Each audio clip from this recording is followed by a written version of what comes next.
On a busy, dusty afternoon in Jerusalem during the Feast of Tabernacles, an intriguing scene unfolded before the watchful eyes of the crowd and the religious leaders. Amid murmurs and expectant glances, a woman was brought to the center of the square, her shame exposed for all to see. She was being accused of adultery, a sin that, according to the law of Moses, could result in her death. The Pharisees and scribes, with their impeccable attire and stern expressions, brought her before Jesus, seeking a word of condemnation that would justify their own rigid interpretation of the law. However, instead of responding immediately, Jesus surprised everyone with an unexpected gesture. He bent down and began to write on the ground, temporarily ignoring the issue at hand.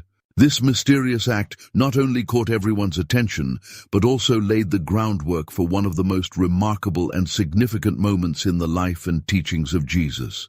The story of the adulterous woman and Jesus' gesture of writing on the ground have become enduring symbols of divine forgiveness, mercy, and understanding in the face of relentless human justice.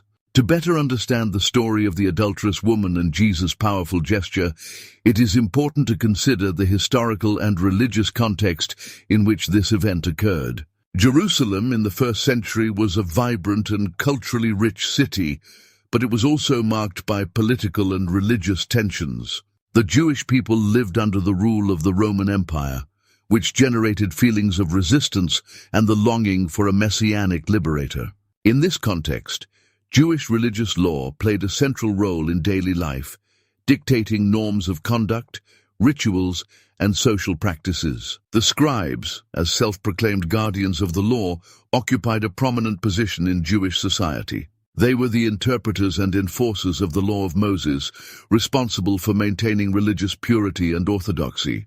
However, their interpretation of the law often became rigid and legalistic, focusing more on external observance than on understanding the spirit of the law. It was in this context that the adulterous woman was brought before Jesus as part of a play for religious power and authority. The celebration of Tabernacles, or Sukkot, was one of the most important festivals in the Jewish religious calendar.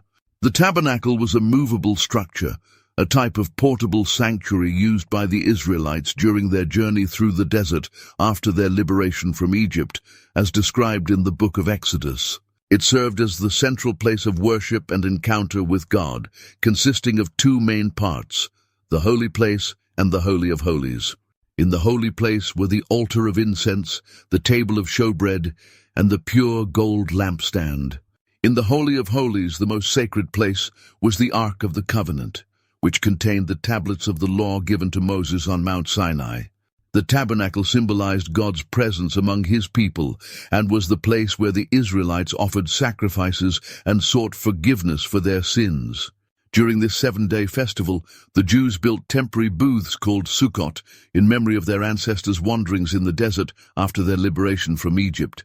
These booths, made from natural materials such as tree branches, symbolized the people's dependence on God during their journey. During the celebration of Tabernacles, the worship ceremonies and sacrifices performed in the temple in Jerusalem were times of joy and gratitude.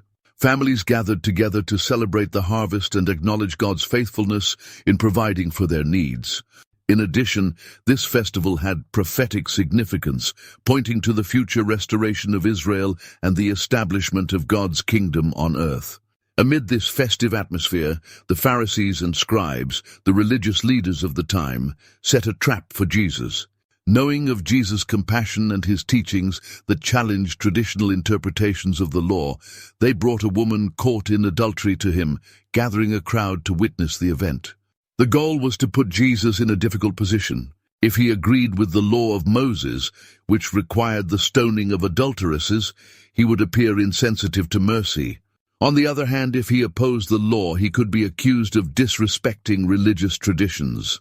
In this way, the Pharisees and scribes sought not only to compromise Jesus' moral authority, but also to undermine his standing with the people. This trap reveals not only the political cunning of the accusers, but also their lack of understanding of Jesus' true teachings, which were based on love and forgiveness. In the cultural and social context of the time, women faced many restrictions. They were often seen as the property of men, with little autonomy over their lives and decisions. In the specific case of adultery, the consequences for women were especially severe. Marital fidelity was considered fundamental to family and social stability, and infidelity was seen as a serious violation of this established order. Cultural norms of the time dictated that adulterous women should be severely punished, often with public punishments such as stoning to death. Furthermore, even after serving any punishment, these women faced stigma and marginalization by society. The accuser's reaction reflected the prevailing mindset of the time, in which women were disproportionately blamed for sexual transgressions, while men often escaped severe punishment. For the scribes and Pharisees, the situation was not only an opportunity to test Jesus, but also to reinforce their own moral and religious authority before the people. However, faced with the trap that had been set for him, Jesus responded in a surprising and profound way.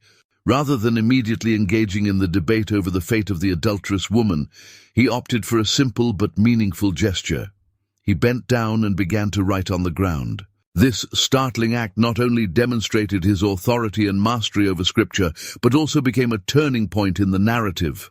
While the crowd awaited a direct response from Jesus, he chose to divert attention from the immediate discussion and invite everyone to reflect.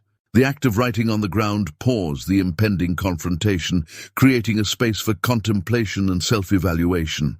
With his gesture, Jesus seemed to invite both the accusers and the crowd to look within themselves before passing judgment. Jesus' unique attitude in this moment not only demonstrated his wisdom and insight, but also his compassion and desire to teach in a transformative way.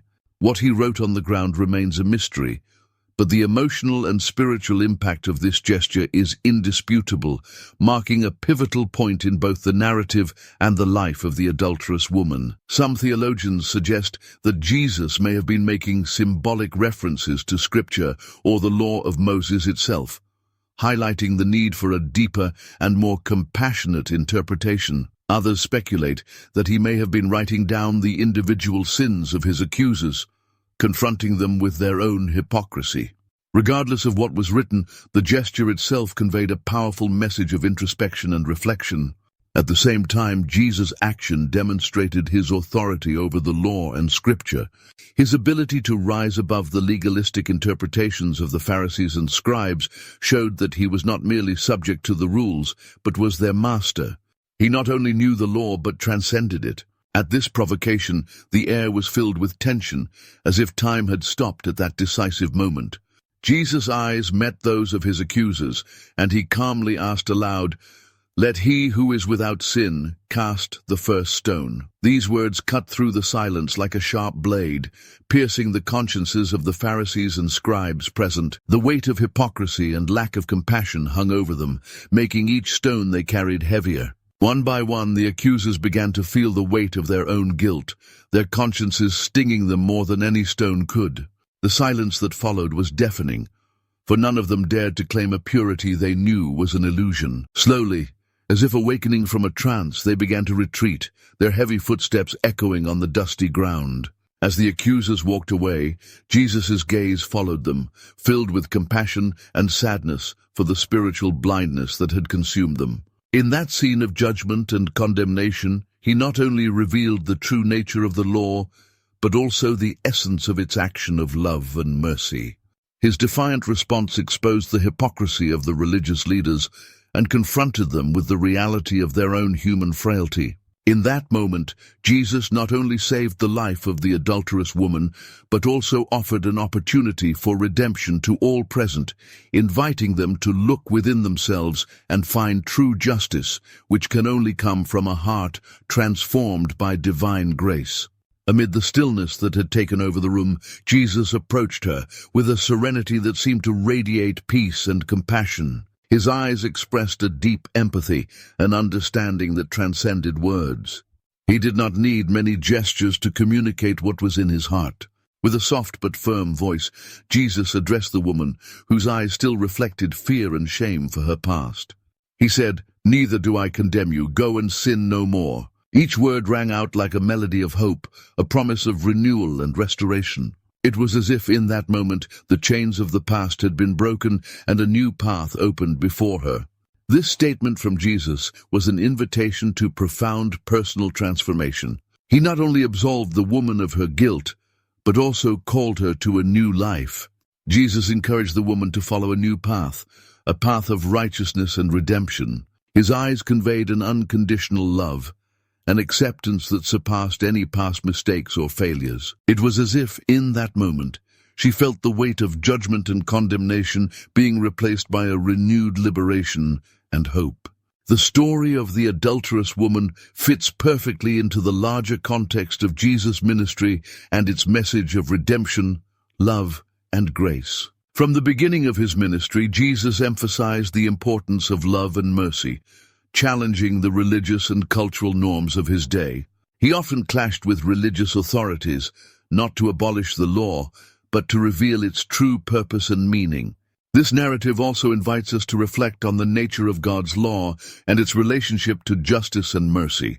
While the Pharisees and scribes rigidly clung to the letter of the law, seeking justice through the stoning of the adulterous woman, Jesus challenged them to look deeper and understand that true justice goes beyond mere observance of the commandments. It is permeated by mercy, forgiveness, and compassion, qualities that reflect the very essence of God's character. Jesus' response to the adulterous woman, "Neither do I condemn you, go and sin no more," invites us to contemplate the transformative power of forgiveness and mercy. In a world where hatred often seems to prevail, this message is a vivid reminder that forgiveness not only frees the offender, but also the offended. It breaks the cycle of resentment and revenge, paving the way for healing and reconciliation. A deeper understanding of this biblical narrative goes beyond simply knowing the events that occurred. It leads us to reflect on the principles of faith and moral conduct. The story of the adulterous woman and Jesus writing on the ground invite us to examine our own attitudes toward judgment, mercy, and compassion. It challenges us to question whether we are applying the law fairly and equitably, or whether we are giving in to rigidity and hypocrisy. Furthermore, this narrative reminds us of the importance of looking beyond appearances and recognizing the humanity in each individual. It invites us to practice forgiveness and seek reconciliation rather than simply condemning and excluding. Therefore, as we explore this story, we are not simply studying an event from the distant past. We are confronting questions and dilemmas that continue to resonate in our lives today. A deeper understanding of this biblical account can guide us in our quest for more authentic faith and a more compassionate life.